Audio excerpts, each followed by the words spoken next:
All right.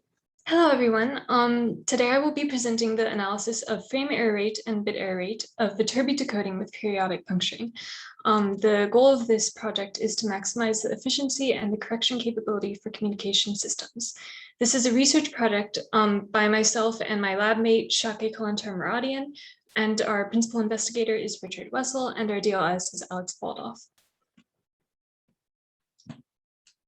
I'm Alethea, and I'm going into my 5th year here at UCLA in electrical engineering, and my lab is the Communication Systems Laboratory.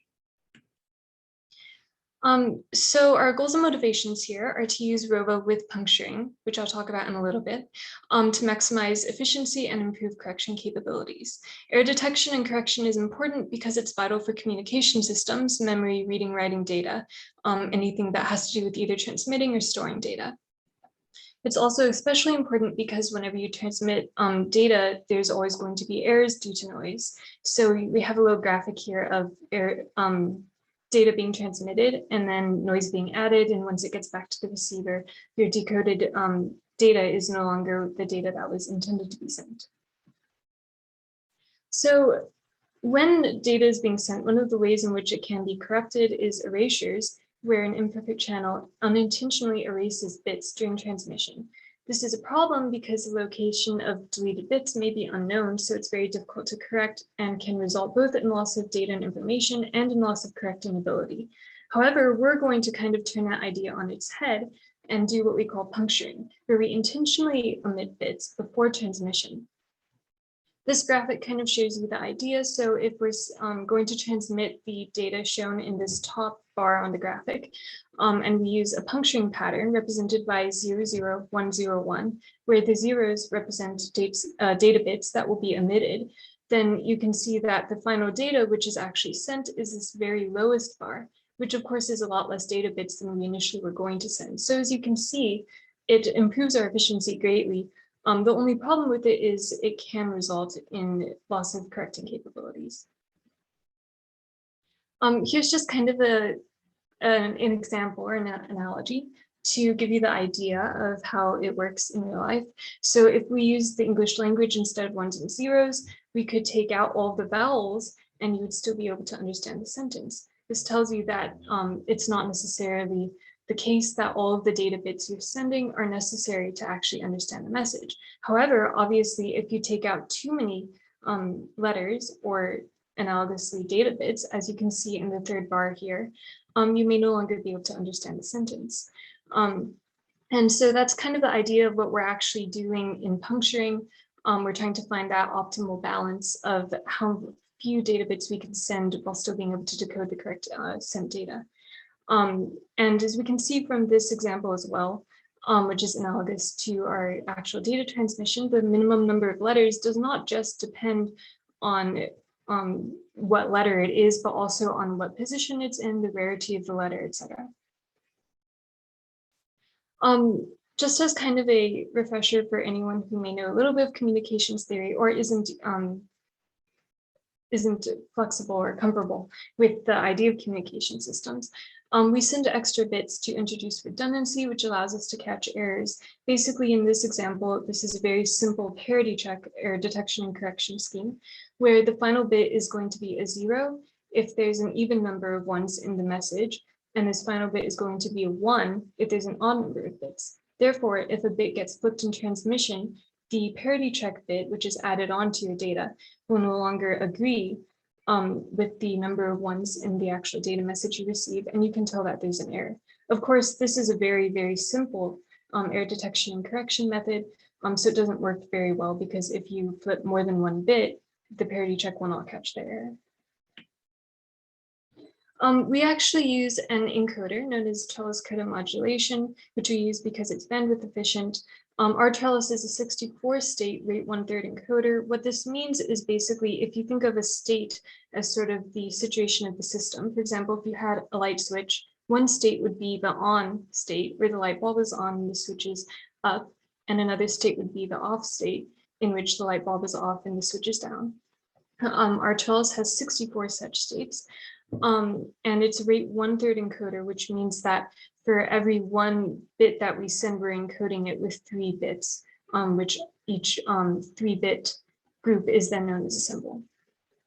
The way trellis coded modulation works is that when we move from one state to another, we know that we must get a certain input to move from that state to the next. So for example, it would be the same thing as saying, if you have a light switch in the off position and you want to turn the light bulb on, you would have to flick it up.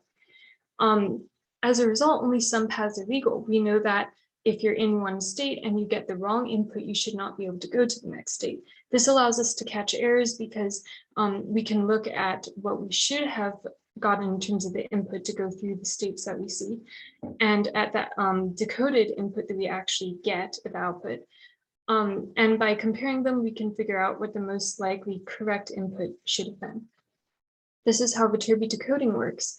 The other good thing about Viterbi decoding, which I won't really talk about in this presentation, is that it allows us to use the reliability output Viterbi algorithm, which gives us a good idea of whether or not, how likely it is that our output is in fact correct. And we will be using that in the future, even though it's not yet been implemented.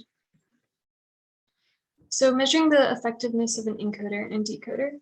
A couple of ways that we look at how good our decoder is primarily the bit error rate, which basically is the average total number of bits received over the total number of bits sent. Obviously, a lower number is better. We don't want very many errors. We also know that a signal to noise ratio is a good measure of the channel, usually measured in decibels. It's the power of the transmitted signal over the noise power. And higher is better, but we don't normally have control over that necessarily. So that's why we're focusing on using other methods to make sure we can minimize the bit error rate. In our research, we had this paper, this table, the top table from the periodic puncturing paper in previous literature, which looked at different puncturing patterns and their bit error rate for each one. You can see how it performed over different SNRs, and we ran data simulations using C++, the Hoffman 2 cluster, and MATLAB to confirm the previous paper's results. We also are investigating the union bound, which basically is a good way of anticipating the error rate we expect to see from different puncturing patterns at different SNRs. So here you can see that we simulated the union bound for the bit error rate, both by doing data simulations and then also plotting the union bound to see if the data and the union bound that we analytically came up with would match.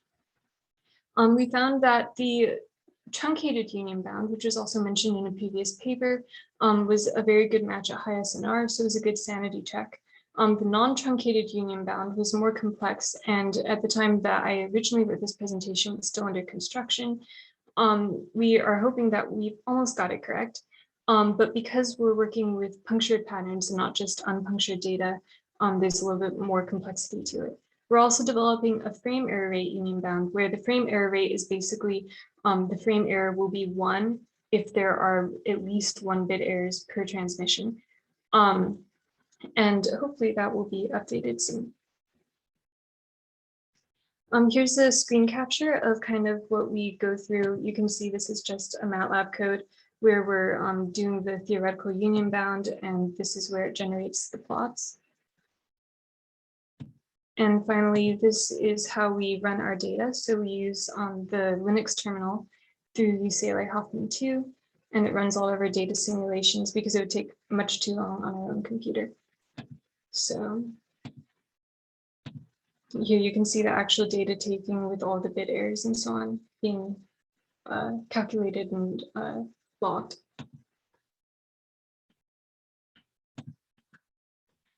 So finally, our future directions, we're going to finish developing the frame error rate union bound, which we hope is finally right. So we're going to go ahead and confirm that. We're also going to pick the best unpuncturing pattern, which basically the idea is once we have punctured too many bits, we are probably going to have to unpuncture some of those and retransmit symbols to bring our correction capability up to where we need it to be. We're also going to add list decoding, which will improve our correction abilities, and by imposing maximum list length, we will improve our efficiency. And we may also come up with a new encoder to find the best encoder with our puncturing pattern and list length.